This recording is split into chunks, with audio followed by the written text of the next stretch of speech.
Piece is called Polychrome. We were meant to make a brooch that would look like Dutch tile.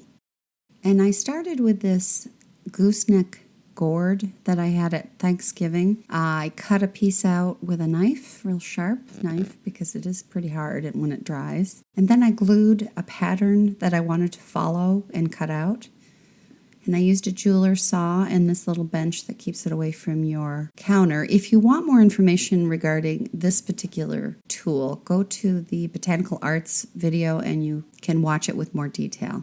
After I cut it out here, then I was able to sand it. You cut it out pretty close to the design and then sand it so that it's, exactly the size you want. And when I did some research on Dutch tile, this is a pattern I wanted to replicate. I thought that was really rather pretty. Started with some banana bark, and you can use birch bark as well. When you get it wet, it's a little bit more pliable. And I cut out the flowers and some of the other design, and it gave a three-dimensional look where you put it on top of another piece and sort of glued it this way so that it would not lay flat.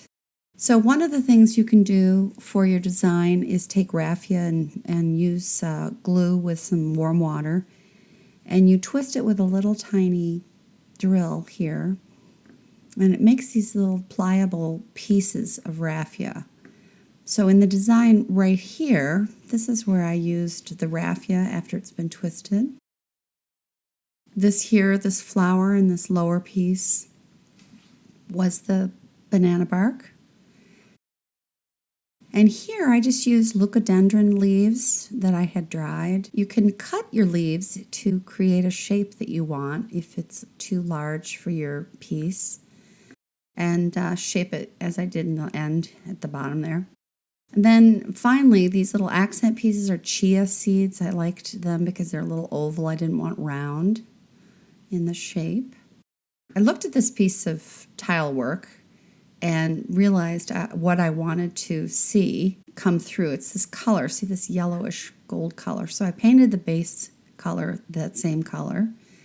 And I used this particular folk art is the manufacturer, and it's called Crackle Medium, and applied it to this base, and it would cause it to crackle and look a little bit more like the Dutch tile here. And then I realized I wanted to outline it, so I soaked Middlino sticks. You can soak them and make them pliable. And I used quarters to have them dry in this particular shape so that I could go over each of these round areas to sort of give it this finished look. You can see I painted that navy blue on the outside. Those are the Middlino sticks.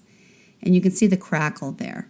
I had made a mistake and hadn't really paid attention to the name of the class, which was Polychrome. Looked it up when I was ready to send this piece on its way and realized it meant painted in several colors. So I took out my paintbrushes, although I loved it in the blue and the white. Took it out, and then I was able to paint these pieces a little bit to make it a variety of colors so that it would fulfill the commitment of the class, which was Polychrome. And here it is at the end. I hope you enjoyed this.